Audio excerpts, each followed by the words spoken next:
My name is Dane Wigington. I'm the lead researcher in administration for a website called Geoengineeringwatch.org. The purpose of our site is to educate people on the subject of geoengineering, something that too few know about and something that literally holds life on the planet in balance. Geoengineering is weather modification on a global scale. Many refer to this as chemtrails. This aircraft you see spraying right now is a KC-10. And that the nozzles are visible. You see inside the circles, and you can see them shutting on and off in a moment as you watch this tape roll. And the dispute as to whether or not these programs are going on is really a moot point.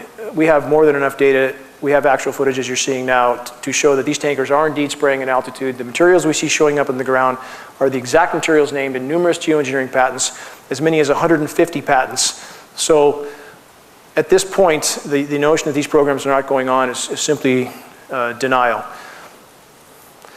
Skies like this, many have grown to think are natural, but they're anything but. And we've seen this for so long now, and it's been ramped up at such a steady pace that people have simply become used to skies like this. Anybody who thinks grid patterns like this are natural should recheck their reality. This is anything but natural. We seldom see blue skies anymore. Skies like this have all too often become the norm. Unfortunately, most people don't even look up. I think at times you could start the sky on fire, nobody would notice. More grid patterns. I mean, these are very symmetrical patterns. It's exactly what geoengineering patents call for: solar obscuration, to block the sun with toxic metal particulates. And unfortunately, with geoengineers, they don't seem to take the consequences into account. The planet is like a giant physics lab for them, and they seem to not be able to look outside that bubble. These are what many of our fir trees look like in the forest now. And in fact, as one of our audience brought in, the fir trees have gone to cone, as you see here, which means they're in a stress response. They think they're going to die. They're trying to preserve their DNA. This is halos around the sun. We see often as the atmosphere is filled with particulates. It's important to understand, just because you don't see trails from horizon to horizon does not mean you're not breathing particulates. We seldom see blue skies anymore. They're a silvery white color, especially in the mornings or the afternoons. If you look to the east or to the west and you block the sun with something, you can see the air is very silvery white. This is indicative of an atmosphere saturated with particulates. These particulates create drought. This is a very known and not disputed effect of geoengineering. As you saturate the atmosphere with particulates, you diminish rain. People need to get this through their head. This is not about seeding to increase rain. This is about creating artificial clouds, which reduces rain. When you block the sun, you block evaporation. You block light photons, which diminishes the ability for the sun to knock molecules loose and create evaporation. So what we get is protracted drought in some areas and deluge in others. Exactly what we have in the continental US right now. We see more and more reservoirs like this that are dry or going dry. Again, exactly what we would expect with geoengineering, exactly what we have. Putting the wrench on planet Earth. This is the epitome of human insanity. To think that they could alter and control these very complex natural systems is insanity of the first order. More skies that we become used to. This high-level, toxic, artificial stratocirrus. These are not natural stratocirrus. Sky should be blue, clouds should be white. Meteorologists, for the most part, know this is going on. We were told by a Fox affiliate meteorologist that they're being taken into rooms and told not to discuss this issue on air. This is heavy, wet snow. Now, this is a new term by Weather Channel to describe the artificially nucleated snow. Yes, they are nucleating snowstorms artificially and chemically. This creates a snow that's like concrete, collapses trees, collapses power lines, does horrific damage. Again, consequences for tampering with nature. Now, this shows that the US military, this is from the top naval officer, considers climate change the greatest national security threat. And if anybody thinks the DoD is not involved with these programs, they have not done any investigation. Bottom line is the data is there for anybody who wants to look. Another document, Solar Radiation Management Governance Initiative. Documents like this abound for anybody who takes the time to look. This discusses the international governance of solar geoengineering amongst the elites. Not that we would have any choice of who dumps whatever into our skies or controls our weather, because we're not a part of the equation. This is amongst the government elites to discuss how they will control our weather. Geoengineering governance. Another such document, discussion from the global elite as to how they will control our weather. No say for us. Full spectrum dominance. This is a military term for a desired objective to control all aspects strategically, including the weather. The weather is known as a force multiplier with the US military. Geoengineering Governance and Technology, this document was from January 2nd of this year. It's 40 pages long, can be found online, can be found on our site, outlines the full governance proposals for geoengineering, because of course when you mess with part of the system, you mess with the entire system. And again, the global power structure is discussing this amongst themselves. The public does not have any input to this equation. Weather as a force multiplier, term I mentioned a minute ago, owning the weather in 2025. This is a stated US military objective to own the weather in 2025. And I do not mean to imply that the US military is the only player in this game. We have China and Russia on the other end of the fence, and at this point it's a tug of war with the atmosphere, and the American public appears to be one of the victims in this equation, and it appears that there are other internal objectives against the American people to control food supplies, control water supplies, control water rights, so forth. Now, as I said before the start of this show, semantics are very, very important. The terminology you use to convince people of this issue being valid is important. If you Google chemtrail, you find conspiracy theory, first thing that comes up, massive Wikipedia definition, and they guard this definition very carefully, by the way. I've had scientists who have contacted me who have tried to alter this definition and point out that this is a layman's term for geoengineering. Within 5 minutes, it's changed back. They watch this definition like a hawk. Again, anybody who thinks this is commercial traffic may be confused about where they're going. They should think again. I mean, this has nothing to do with commercial traffic. If you Google geoengineering, this is the front page you find. Our site is the second item on that page. We're all science, no advertising, no politics. Geoengineering is hard science, and if people pursue that term, they'll find credible data. Semantics matter. This is a patent. This means that the person who owns this patent has the sole right to carry on this program. This is called stratospheric Welsbach seeding for reduction of global warming. This describes expressly the payload disbursement of aluminum nanoparticles into the atmosphere. So these patents exist, about 150 of them, describing the intent of blocking the sun by spraying these aerosols into the atmosphere. Global warming and global dimming. Global dimming is something people should be familiar with as well. As of the latest reports, 22% of the sun's direct rays no longer reach the surface of the planet. They're being blocked. The planet is literally encased in a cocoon of toxic metals. Yes, pollution is a part of this problem, but we believe a small part in comparison to the geoengineering dispersed aerosols. So as they block the sun, the list of consequences is horrific, one of which is vitamin D deficiency, of which 98% of the US population is now deficient in vitamin D. The host of diseases and ailments that ensue from that is horrific, not to mention the fact that we are breathing these particulates. So photosynthesis for plants, another issue. You can't block the source of life on planet Earth without consequence. These are the skies that many have become used to. That is 100% aerosols in that photo. That is not stratocirrus. Scientists seek to legitimize geoengineering while acknowledging its catastrophic effects. Again, the scientists, and many of which I know, are little concerned with the consequences of their experiments. They're just, they look at the planet as a giant physics lab for them to carry out their little operations. Obama's geoengineering program, Poison from the Sky. Obama's science advisor, John Holdren, strong advocate for these programs. The Obama administration, in fact, since he has taken office, these programs have been ramped up yet again. They go back a long way, but they're going for broke now. It appears that they're doubling down on the damage they've already done. It's like Corexit in the Gulf of Mexico. What did they do? Did they try to acknowledge the mess in the Gulf of Mexico, the oil spill?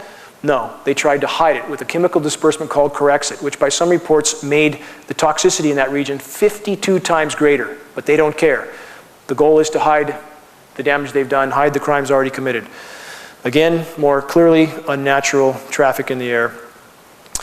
What are we dealing with? So many people ask this question, why would they do this? If they're doing it to themselves, why would they do it? First and foremost, we're not dealing with sanity. Jack Nicholson puts a good face on that, I think. And we can look back and see that anybody who would detonate 1,800 nuclear bombs on planet Earth, which contaminated all life forms on Earth, is not sane in any way, shape, or form. And the definition of clinical insanity, and we are talking about 4% of the population, by the way, that's psychopathic. They have no consciousness of the comprehension, or no comprehension as to the consequences of their actions, even to themselves. So that's something that must be considered. Has any such testing gone on that we know about? Absolutely. every day there's more data coming out about not other governments alone, but our government testing on its own people, its own soldiers. And again, our military is full of very, very dedicated, honorable people, full of them. But there are scientists and there are some in power that use such dedicated and honorable people as pawns in this equation. This is one such test. Deadly chemical sprays on American cities. This is well documented. People can find any of this data online. Insane nuclear explosions. Again, sane people don't blow off 1,800 nuclear bombs. I think we know they work after maybe a few dozen. And we could stop at that point and not build enough to exterminate life on Earth 12,000 times over. That's how much nuclear weapon we have. So it's important to remember people who use an excuse that, well, this can't be happening because they wouldn't do it to themselves. That excuse doesn't hold water. World eternally contaminated by depleted uranium. This is just one more example of this insanity. Depleted uranium is used in the ammunition now for the NATO countries. It's causing horrific damage. Many remember Gulf War syndrome. This is related to depleted uranium. Again, no concern for the consequences. Weather warfare. This is going on right now. We appear to have China and Russia on one side of the fence, the NATO countries on the other. The atmosphere has become a battlefield, a very covert battlefield with all life on Earth at stake. Mechanics, airline executives, and doctors talk about Project Cloverleaf. Many ask, are there just military tankers in these programs, or is there commercial aircraft? In fact, with GPS tracking, commercial aircraft have been identified from the ground, leaving particulate trails. And Project Cloverleaf appears to be the outline for this. It makes sense. It's a way of artificially stimulating the economy, keeping non-profitable airlines in the air and flying. We don't implicate pilots, airline personnel at all in this, in the sense that these programs, based on the patents for powder contrail generators and so forth, part of the spraying apparatus, automated. We don't believe pilots have anything to do with the actual operation of these systems. Blue skies as they used to look, as they should look. Skies again as they look now. Important that people start to look up. Our atmosphere is as thin as a layer of paint on a basketball. It doesn't take that much to damage it. No atmosphere, no life. Chemtrails, NanoAluminum, and neurodegenerative and neurodevelopmental effects. Russell Blaylock, MD. Russell Blaylock is an internationally recognized neuroscientist, award-winning neuroscientist, speaking on the record about the lethality of these programs. Nanoparticulate size, so small they are taken through the lung lining straight into the bloodstream where they adhere to cell receptors like a plaque. They're bioavailable, they build up in the body, causing a vast array of diseases and ailments. To give an idea of the size of these particles, if you see the little blue dots on that hair, those are micron-sized particles. We're talking about particles that are 1,000 times smaller than those in relation to a human hair. It's inconceivably small. Again, Russell Blaylock warning about the ailments related to these atmospheric spraying programs. Alzheimer's. Now, as of April of this year, 1 in 3 seniors in the US dies with Alzheimer's and or dementia. Doesn't mean dies from it, but dies with it. So, and it's not either a black or white situation. Just because you're not diagnosed with this doesn't mean that you're not on your way to that point. There's a whole lot of in between. So there's no question that all of us have had our neurological system affected. We're all breathing this stuff. It's inside all our systems. So these are staggering statistics. 1 in 3 with Alzheimer's and or dementia.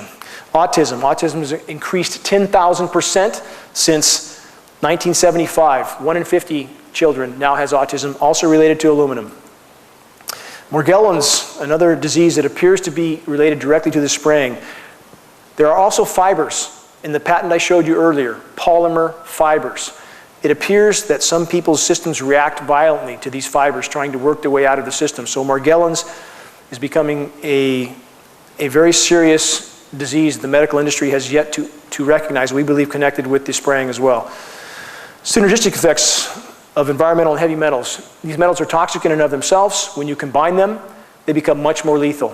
We've been given studies recently that indicate when mercury and aluminum are combined, toxicity increases as much as 10,000%. Bad equation. Let's add to the equation HAARP, High Frequency Active Auroral Research Program. This is a facility in Alaska. We believe there's 18 such facilities around the globe now. As the ionosphere is hit with these particles, as they ionize the whole atmosphere, make it more conductive, these signals can actually manipulate the jet stream. The data is quite clear on that. They cause a bulge in the atmosphere by heating it to tremendous temperatures, and that manipulates the jet stream. We believe, in fact, we are seeing huge jet stream manipulation. It's part of the reason why California is frying right now. As these clouds are hit with these signals, you see how they align like this. And this is indicative of them being exposed to these radio frequency signals. These are very powerful signals. So our bodies, as they become more conductive because we absorb this stuff, these signals become more detrimental to us as well. We're an electrical organism, so all these things hamper our own health function. Another article, the effects of HAARP on the ionosphere. Again, the atmosphere is nothing but a massive physics lab for these people, and they seem to have no regard for the consequences. Clearly, something radical happening to this cloud, and we can say for certain that something's going on, some sort of experimentation. This is not a natural phenomenon. Same here. Now, this is an article by a Canadian journalist named Will Thomas, Chemtrails, Wireless, and You. And again, as our bodies become more conductive from these particulates and we're exposed to more and more of these signals, and especially the signal from HAARP, which we see, by the way, the signature clouds above our area a lot. HAARP helps build the high pressure up like we've had over us again and again and again. These particles dry the air out. If anybody wonders why there's no dew in the morning, you almost never see dew. We have single-digit humidity because these particles absorb and accrete all available moisture. They virtually suck it right out of the atmosphere and out of the foliage. So these facilities, these ionosphere heaters, are a radical effect in the weather patterns we see happening of late.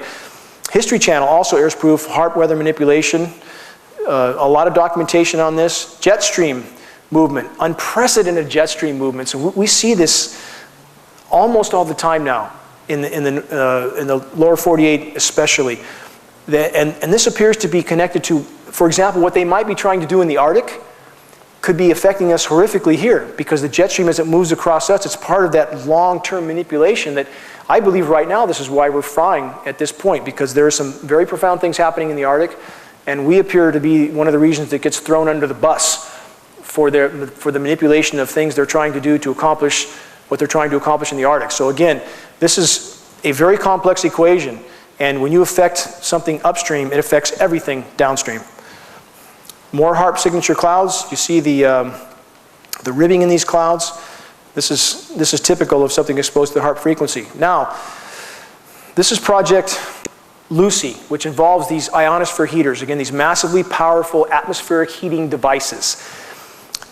They are releasing, methane is releasing now around the globe in many locations, and I'll elaborate on that as I go further into this presentation. But as this methane is hitting the atmosphere, methane is, over a 10-year time horizon, 100 times more potent a greenhouse gas than CO2. It's virtually like covering the planet with a layer of glass.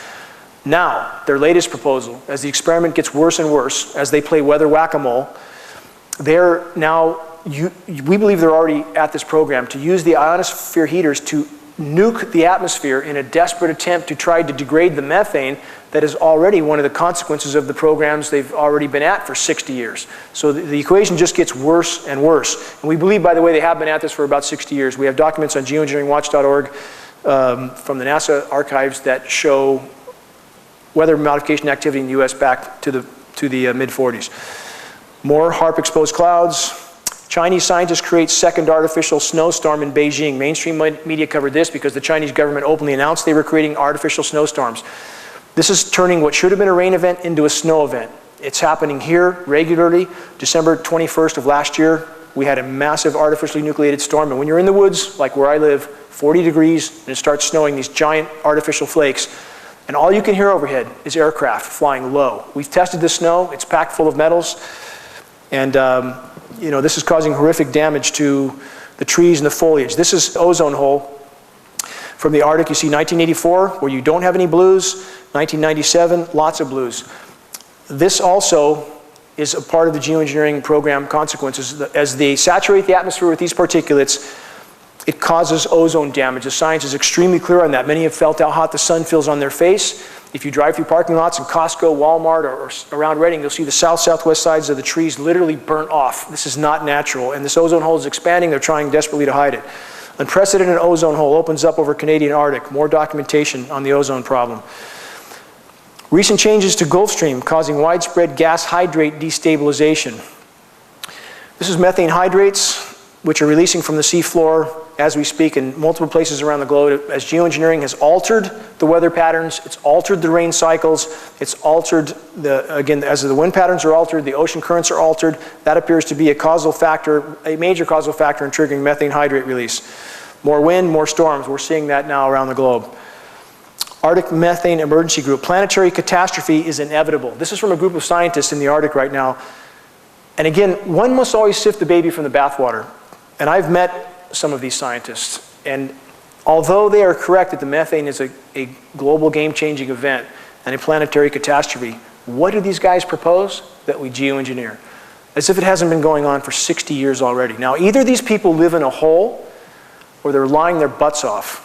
So if this is an attempt to legitimize geoengineering, we don't know for other reasons or aspects, but we know enough about geoengineering to know at this point it is a cure, quote, cure, that is far worse than the disease. The planet has not been allowed to respond. Now, this is another attempt that should show the depth of this issue. White House, this is only 3 weeks old. White House warned on imminent Arctic ice death spiral. We will probably have an ice-free Arctic this year. Many people need to understand this is not about Al Gore. It's not about carbon credits. I do not like Al Gore or his carbon credit scams. But the bottom line is geoengineering has decimated our planet's climate. As the ice disappears, that heats the Arctic Ocean. That releases more methane, more heating, very vicious downward cycle. White House trying desperately to hide this at this point. I don't think they can hide it much longer. This is methane coming from the seafloor. It's burning a hole in the ice. We're seeing this around the globe. This is more methane charts as you go from the left end of this chart where you see it's not so dark of colors. This is, I think, in 2008 to 2013. You see much more red. The atmosphere is indeed filling with methane right now. That's like covering the planet with a layer of glass. It is happening. If the planet's not allowed to respond on its own, they are literally blocking the rain, especially from Northern California, the Pacific Northwest. They are blanket spraying the Eastern Pacific. We have the satellite photos to prove it. That shuts off the hydrological cycle. We fry. So again, these guys they're like kids in a sandbox. They're like crazy kids in a sandbox that just want to conduct their experiments till there's nothing left. More methane. Again, the darker colors you see on the right, this is from 2008 to 2011. Much more methane saturation in the atmosphere.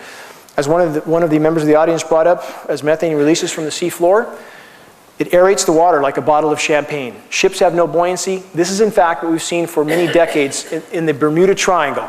As ships go to the bottom fully intact, this is methane fields releasing. But now the fields releasing, for example, in the East Siberian Shelf of the Arctic, are massive in size compared to what's been releasing. And I don't think they can hide this release much longer. And this hopefully will help expose the geoengineering programs.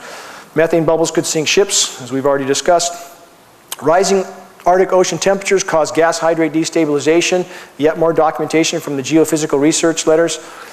Would an Arctic methane release spell the end of human life on Earth? Yes, it could, and it may.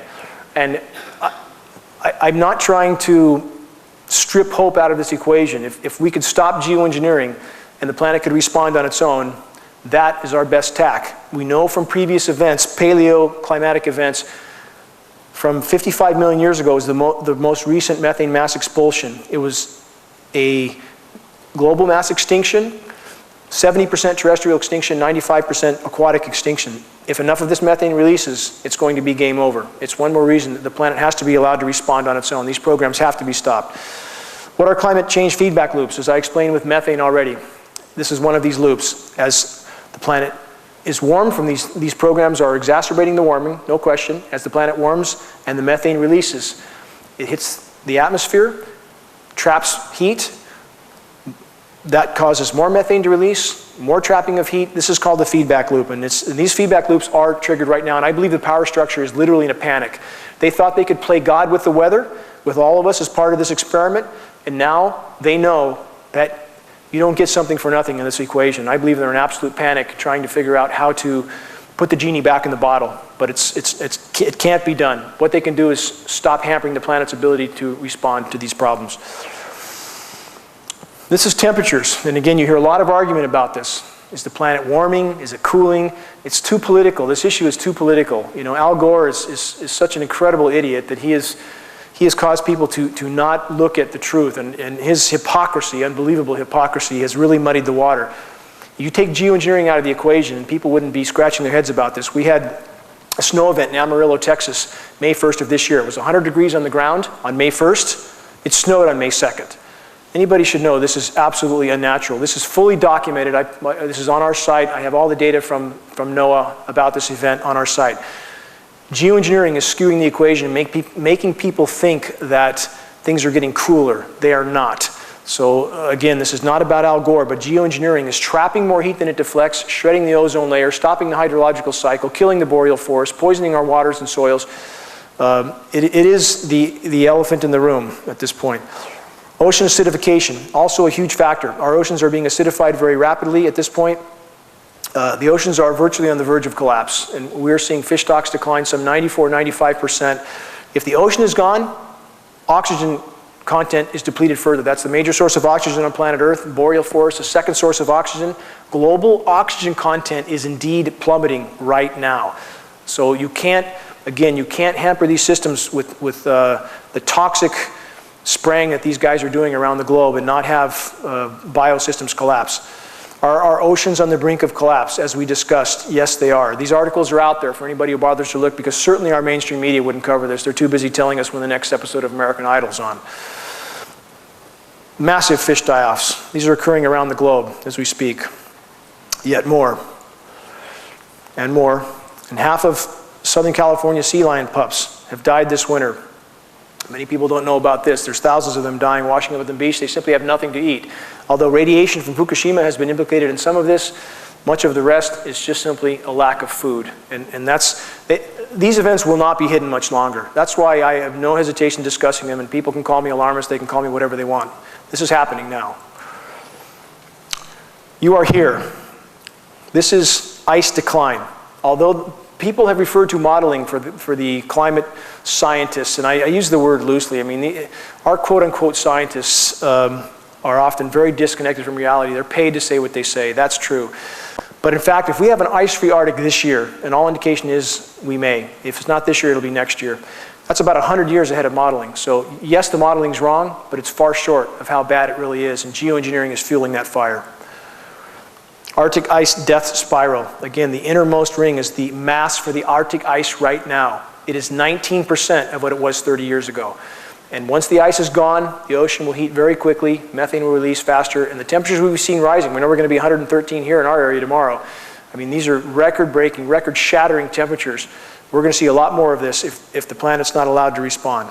And based on all available data, by the way, from an event 5 million years ago in Earth's history called the Pliocene Epoch, as there's more carbon in the atmosphere, there's normally more rain. The planet responds. The boreal forests thrive. They're not killed with these toxic particulates as the sun's blocked and the rain's blocked. And so we would have more lush conditions right now if they weren't spraying. There's other implications that aren't all positive, but the bottom line is, how do you fly 1,000 jets or more around the planet every day dumping these toxic particulates and think you're going to do anything but harm? This is another graph on Arctic ice mass. You see it's going straight down. What the hell is happening to the Arctic sea ice? Geoengineering is happening, and it's making the situation worse by the day overall. They can, I want to stress this, geoengineering can and does create very significant short-term cooling events. It absolutely can and does. By the time you divert the jet stream, pump cold air south, artificially chemically ice nucleate, which is like throwing ice cubes into your swamp cooler, that's how you go from 100 degrees to snow in one day, as we saw in Amarillo, Texas. It can create these short-term cooling events, which are very confusing to people. How does it snow in June? Or they see these things on the news with the Weather Channel hypes up. But at the cost of a much worsened long-term warming. That's the price that's paid with geoengineering. New concerns about the climate change in the boreal forest. Our forests are dying. Latest report I saw from boreal forest in Alaska, 30% mortality. Anybody who says the trees are not dying, and some of our local biologists will say this, everything's fine, nothing's wrong. Drag them out in the forest and let them look at our trees. Manzanita's even dying. You ever try to kill a manzanita? It's dying everywhere. It's flashing out dead. 10-foot high plants are flashing out dead. They cannot take the bioavailable aluminum in the soil. They cannot take the increased UV. They've taken all they can handle, and now they're dying. Fir trees are dying everywhere, as I said, and I think this year will be absolutely cataclysmic. When you block the rain, those who moved here probably love the forest. When you block the rain and you alter photosynthesis and you load the soils with bioavailable aluminum, the trees begin to die. Now you coat them with an incendiary dust. These metals are an incendiary dust. Now let's add dry lightning. Because we've had diminished rainfall, we have a more conductive atmosphere, so we have more lightning now with less rain. Cataclysmic for the forest, and in fact, on forest fires, more dead trees, as we see here, What's killing the great forests of the American West? I just described that. Many people don't even know our forests are in sharp decline. They're in very, very sharp decline. And I think this year may be cataclysmic as far as the fires go. To reiterate how much metal's in our soils, this is a graph that as it escalates toward the right, this is the amount of toxic heavy metals in our rivers and lakes adding up over the last 20 or so years. It's adding up exponentially, and it's the big elephant in the room. People ask, well, why aren't the agencies discussing this? Why isn't EPA screaming their lungs off about this? Because the system's been rigged for them not to. I've been in high-level EPA meetings in Sacramento. 5 top EPA people, arranged by a congressional rep, told in my face, the system's rigged. They're mandated to test for combustion particulates only. They don't care what else is in their samples. It goes out the window. They quit testing for aluminum in the water in 2002. Now the runoff test with Fish and Game, which I communicated with 2 weeks ago, has made it clear that although they have to test for 130 elements, and anybody who puts runoff into the systems, guess what? They don't have to test for aluminum anymore. The system is rigged not to show these particulates. Who else profits from this? Chemtrails and Monsanto's new aluminum resistance gene. We have the disaster capitalist. Monsanto is now going to save the day, apparently, with their drought-resistant, aluminum-resistant seeds. If you talk to people in Shasta County or anywhere around the country, most of them will say they're having great difficulty growing anything. The soils have been sterilized, fungus is taking over. It's just like in the human body. When you kill all the good microbes, funguses take over. Same is happening in the environment right now. Geoengineers pulled off toxic cooldown. This is another article reiterating what I mentioned earlier. This is why this issue is so confusing for people when they have a very cold event somewhere and people think, well, gee, you know, nothing's wrong with the climate. You take geoengineering out of the equation, it'll be quite clear to all of us how much damage they have done to the climate. Protracted drought everywhere. Africa appears to be one area where a lot of experimentation has gone on over a lot of years. And now there's US boots on the ground in 150 countries around the globe. And it appears to us, who have examined this issue in earnest, that countries are droughted out and literally brought to their knees. And then they allow a US presence in those countries, and it appears to be related to resources. So we can't prove this. No, we can't prove this. It's like the 50-year chain smoker who dies of cancer, lung cancer. You can't prove that the smoking killed him. But we can say the dots damn sure connect, and it appears geoengineering is being used as a weapon around the globe right now, not just by us. I don't mean to just implicate the US. We believe Russia and China are actively involved as well. This is off our coast. This involves us. If you look at those trails, unless those planes, again, were damn confused about where they were flying and doing loops at the bottom, they blanket spray off our coast every day. This blocks the hydrological cycle. If anybody wonders why the rain is always late, always less, where I live in Shasta County, I'm almost 200 inches of rain short for the last 7 years. 200. The storms always drop less than they say, with very few exceptions, the occasional deluge. And we see sat photos like this every day. They're blanket spraying the entire Eastern Pacific. That simply blocks our water, period. Geoengineering and global drought. The planet is warmer. We should have more rain. The laws of physics state this very clearly. 7% more moisture for every degree of warming. We have less. How can that be? Geoengineering is the only explanation. Back to global dimming. They are literally encasing the planet in this toxic cloud of aluminum. Okay, this relates to us as well. If you look at this map, the darker red colors are on the top map. That's above average temperatures. On the bottom map where you see the B in the dark colors, that's below normal rainfall. This is typical for California in recent years. As the storms come through, they aerosolize them. They create clouds, but not much rain falls. So we have actually cooler zones during much of the time along the western coast, not lately. The experimentation appears to change, and we have below normal rainfall. And that's because as they aerosolize those clouds, they migrate that moisture, okay? It doesn't fall on us. It migrates somewhere else. And let's see what we see happening with that. The US Drought Monitor. So what do we see? And this map's a little dated, but the current map is almost the same. We see a line from north to south about in the center part of the country. On one side of that line you have extreme drought, the other side you have extreme flooding. And this is exactly what we'd expect with geoengineering. It causes drought and deluge. You migrate water from one place to another in a very haphazard way. You throw the whole system out of balance. And this is what we have now, and if we continue on this track, this is what the North State will look like, along with much of the rest of the western US. High stakes fight over water rights. I think we've seen this before. You create the disaster and you use that as the premise by which you acquire rights, right? We've seen that before, even with the Patriot Act and things like that.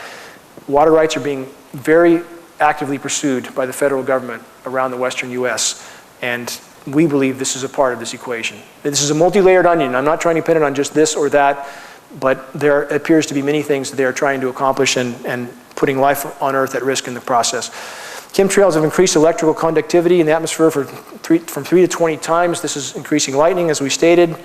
We see a lot more lightning, a lot less rain now, a lot more fires. Inside insurance lightning strikes on the increase. Climate Emergency Institute disregards atmospheric oxygen. As you see the bottom of the graph as it heads toward the right, that indicates rapidly depleting global oxygen content. No oxygen, no life on Earth. I think we all are clear on this, and it is decreasing rapidly. When you acidify the oceans from the methane release, when you poison the boreal forests and you burn the boreal forests, the Earth's oxygen-making capacity is greatly diminished. And the less oxygen we have, the more physical ailments we'll have, period. More fish die off. We see that happening, again, around the globe. Oxygen depletion, the next great environmental scare. As we indicated, a lot of science available on this for those who choose to look. US wildfires, as we discussed, rapidly on the increase. Last year, Siberia lost 100 million acres of forest, 100 million. The US lost about 11 million. And this year, again, could be absolutely cataclysmic. We are in uncharted waters in the Pacific Northwest now, in California. We have record low fuel moistures, record high temperatures, and it looks like the scheduled weather, and I use that term specifically, the scheduled weather for us is much more of the same. So we could be in for quite the ride this year. Now, what's this doing to species? This is biodiversity plummeting. Species extinction rates are going through the roof. Would media, you think they would talk about this instead of grabbing some drama out of a hat every week to entertain us while the house is literally burning down? Species diversity is plummeting. Species extinction rates, you see the graph going straight up. Based on the latest figures, we're losing some 200 species a day. 200 a day. And people say, well, things have always gone extinct. Yes, they have, but not at that rate. That rate reflects 10,000 times background extinction rates. That's 1,000,000% of normal. That's not natural. There is no cyclical pattern in this that's natural in any way. It's about as natural as saying people die. You know, that's natural too, but you put a gun to somebody's head and pull the trigger, they're going to die a lot sooner. Geoengineering is the single greatest environmentally destructive factor on the planet Earth right now, period. But they're simply too heavily invested to turn back. They'll do everything to hide it, we believe, but if we could simply bring it to light, I believe those participating would cease. The Earth's sixth great mass extinction is occurring as you read this, get more documentation. Geoengineering, runaway climate change, and the poisoning of life on Earth. Again, I want to stress, this is not about Al Gore. It's not about the environmental groups that have been horribly lame in this equation. While they're focusing on some fish or frog and the house is burning down, I've never seen such complacency from people who claim to care. I know a lot of these people who claim to care, and yet they cannot find the courage in themselves to face this issue above all others, to unite with those who are willing to face this issue. So we now, in fact, I believe, based on all available data, face a scenario of a runaway greenhouse effect. If they continue to spray, they continue to shred the ozone, they continue to poison the boreal forest, they continue to alter the wind and water currents, and people who live around here must know that the weather patterns are horribly different. Even when I moved here in 2000, when the storm came in, you could see the cyclonic rotation coming in. The wind blew, the clouds were overhead. You didn't have this melted together sky, this featureless sky with very little wind. The rain comes less, it drizzles here and drizzled there. They have radically skewed our weather equation. If they continue to do this, we will face what's called a runaway greenhouse effect. I'll elaborate on that in a minute. One of the players involved, Raytheon. Now, this is important too. People need to understand the foxes are running the hen house. Raytheon is up to their eyeballs in weather modification. Raytheon does all the weather modeling for the National Weather Service and the National Oceanic Administration. So those who are making the weather, they form the message. They're the ones telling us what it's going to be like. Do you wonder what does mostly sunny mean? What does that mean? Mostly sunny now means a sky full of sprayed aerosols. That's their term. They've coined lots of new terms because, again, Raytheon does all the modeling for National Weather Service and NOAA. Lockheed Martin, by the way, does all the modeling for the FAA. Now, let's put the Rothschilds into the equation. I realize this sounds very conspiratorial, but in fact, they do own the major weather disseminating agencies, Weather Channel, Weather Underground, Weather Central. So here we have players that are up to their eyeballs. behind the scenes in the global geoengineering operations, also controlling the message. That's why Weather Channel now has terms like, the rain is going to change over to snow. Well, since when did rain just change over to snow without orographic enhancement? It means moving over mountains, or without colliding with the cold air mass. Why would rain change over to snow at 45 degrees? Because it's being chemically nucleated. We have the patents for this process. We know what's going on. We've tested the snow. The Chinese admitted they were doing it. So they have all these terms now to make people go back to sleep and think it's normal. They call it heavy wet snow again, this concrete snow that destroys everything. And you know, so that's why it's frequently to have these events like I mentioned in Amarillo, Texas. 100 degrees one day, snow the next. People should know this is not natural weather or cyclical patterns. Again, more Rothschild's ownership, Rothschild's in the geoengineering empire. U.S. military explores geoengineering, which we know that they have for many, many years. There's too many journalists now, especially of late, they're writing books and doing articles saying, describing everything we see, everything. The intention to disperse these aerosols at altitude using aircraft, and yet nobody admits to the elephant in the room. This is the king has no clothes scenario, but we think they can't hide it much longer. Systemic denial of geoengineering continues in spite of the mountain of evidence. This is what we see with mainstream media. Good old Al Gore. Matt Lauer exposes Al Gore's hypocrisy. I think we know enough about Al Gore to know where he fits in this equation, but I want to stress, you got to get him out of the equation. This is about real damage being done on the ground. Climate has been horrifically damaged by geoengineering alone. This is a flyer we did in Northern California. We're using this type of tool to introduce others to this issue while we can. And I want to stress, as we see skies like this, as they do this day in, day out, as we breathe what they're spraying day in, day out, as we continue to be a part of their experiment and they shred the atmosphere, time is not on our side. It is not on our side. I chose to take on geoengineering not because I wanted something to do. This is the last thing I ever wanted to do. I've had my life on hold for 10 years because I believe, based on all available data, after I did considerable research and testing on this issue, if geoengineering does not stop, nothing else will matter. I believe absolutely nothing else will matter, and that brings us to Venus syndrome. This is a scientific scenario, and we are on this track. Many people think that Venus is 900 degrees on the ground because it's closer to the sun. This is not true. Venus, now based on the latest study, was thought to have oceans, but it experienced a runaway greenhouse effect. As the atmosphere is filled with, in our case, methane, and this continues to trap heat, causes these feedback loops which feed on themselves once they are triggered, then the warming does not stop till the planet reaches a new equilibrium. If we stay on this track, we will end up there. And this is not a linear equation. I want to stress that. We can't look back and say, well, civilization's gone on 200 years, so at this particular trajectory, it'll take another 100 years for this to happen. This is a non-linear equation. It is happening at blinding speed right now. I believe even in the coming months and 2 or 3 years, I think that the effects that we will see based on what's already been triggered can't be hidden, and the cataclysmic nature of these effects will become evident. It's imperative that we let the planet respond. The planet must be allowed to respond on its own. No one has the right to play God with the weather, and we will all bear the consequences of this. So Venus is as warm as it is. The whole premise of geoengineering is to block the sun, to create a greater albedo for the planet. Albedo means reflectivity. Venus has 2.5 times the reflectivity of Earth. It absorbs less sun than Earth.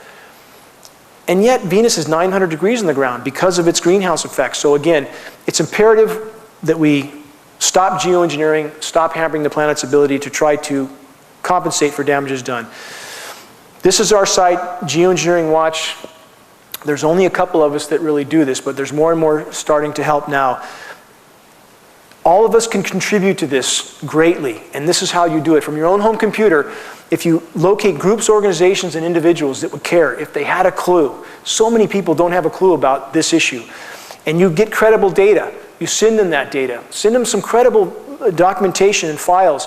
Plead with them to examine this. And I mean groups like Alzheimer's groups, autism groups, the ADD groups, forestry groups, fishing groups. All of these groups are affected. If you send them credible data, send them a flaming arrow. As people take notice of the climate unraveling, and it is unraveling, geoengineering is fueling that fire, those flaming arrows will catch. Many of them will catch. If you arm yourself with flyers, for example, to pass out, we have a lot of credible flyers. You can download them off geoengineeringwatch.org for free.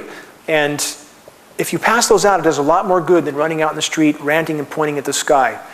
I believe this, that if we could bring this to the light of day, if we could make mainstream media cover this, if we could get critical mass of awareness, enough people who participate and make these programs possible would refuse. I have been contacted by scientists from 4 major universities in previous months: Stanford, Duke, Harvard, UC of Florida.